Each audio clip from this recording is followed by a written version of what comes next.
All right, I'm going to talk about,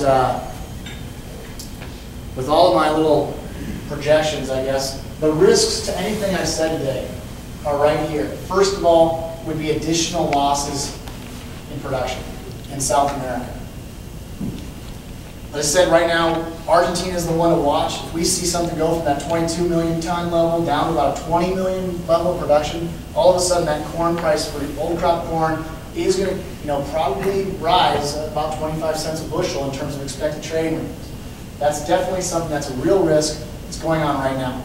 The second point I had is the summer weather threat in the U.S. And again, if you're not marketing new crop corn based on what you saw on those balance sheets, you are definitely a believer that we're going to see a summer weather threat in the U.S. And I'm not talking about just 12. I would consider looking at 13 and 14, assuming there's some level or some ability to lock in at least some of your costs. You can lock in a margin in that case. But 12, on a known input cost situation, you have to consider marketing some grain and everything. The third thing I put in here was problems in the Black Sea region.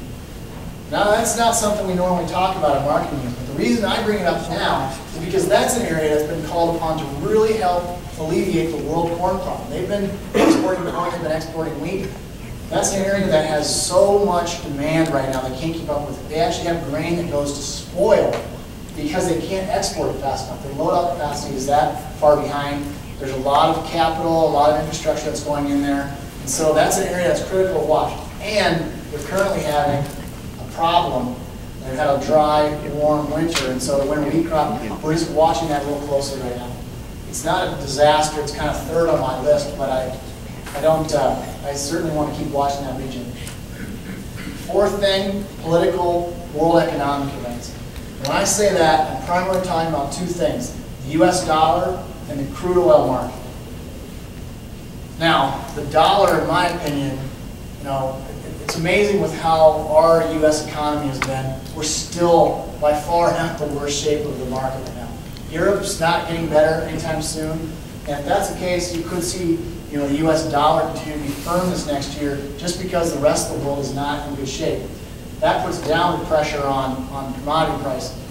The problem I've got with it is that in true supply and demand, that doesn't affect the corn market hardly one iota. It may affect exports a freckle, but it hardly has any true impact on supply and demand.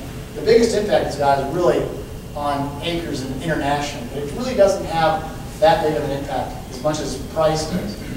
Crude, if crude prices went to $150 a barrel, what would that mean to the corn market? Really, again, in terms of true supply and demand, very minimal. Even though it would make ethanol margins probably stronger, we're already producing about capacity, so you're not talking about adding an awful lot of new demand just because crude goes up. Where the impacts of these two things are is in the speculative community buying into more corn futures. And that's the thing that I kind of look at. Those economic or political issues that we see worldwide affecting the dollar or crude have more of a spec interest than they have a real impact on supply and demand. The last thing I want to highlight is China. China's been the next big thing since I started. Every year, they are the next big thing. I have two question marks on them because they're so uncertain anymore. They're there every year in the spring saying they're going to be a big importer of U.S. corn. Coincidentally, that's when their producers are planting their crop and they want to incentivize their local, their domestic production levels to be high. So they're obviously going to be talking a good bull story in the spring. And then in the fall, it's a different situation. You harvest a record crop and you don't hear from them again for a while. They did buy some U.S. corn last year, no question about it.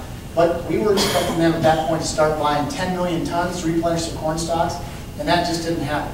They're about 2.5 to 3 million tons so far this year. And again, they're kind of the master manipulator. I don't know if they're a legit story near term or if they're just something that's going to be talked about every year about this time or about March when they need to really drive up their domestic prices to get that acreage. But that's a risk to my projection. Obviously, they'd be good for 30 cents on the market pretty quickly.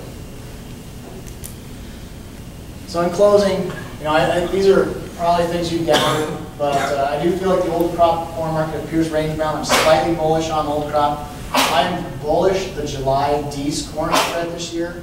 I think that there's still a need to ration demand. Anything close to that 94 plus million acres in a dry spring would be, I think, pretty bullish July to East corn, where old crop will stay pretty firm and DC is going to probably have a lot of pressure on it.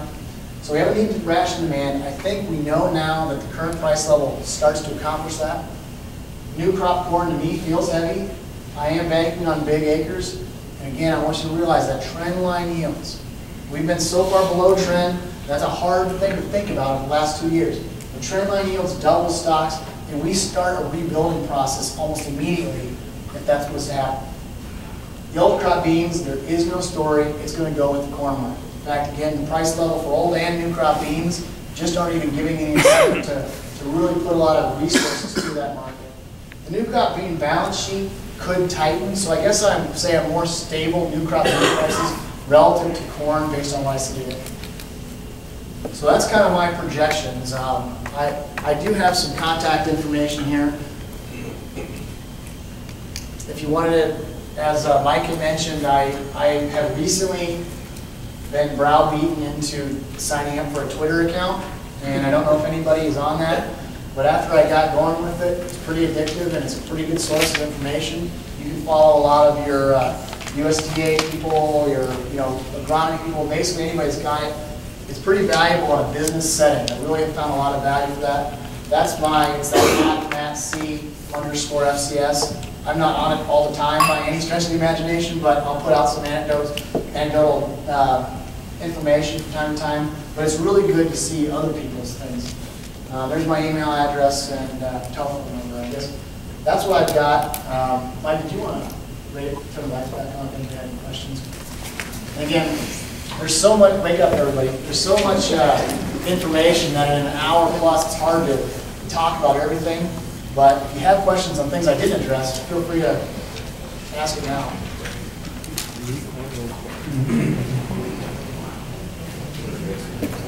Covered it all. There's no questions? You're better off if we play the goodness downstairs. Well, I'll be around here for lunch if you have any questions that you want to ask after that. Thanks for Yeah.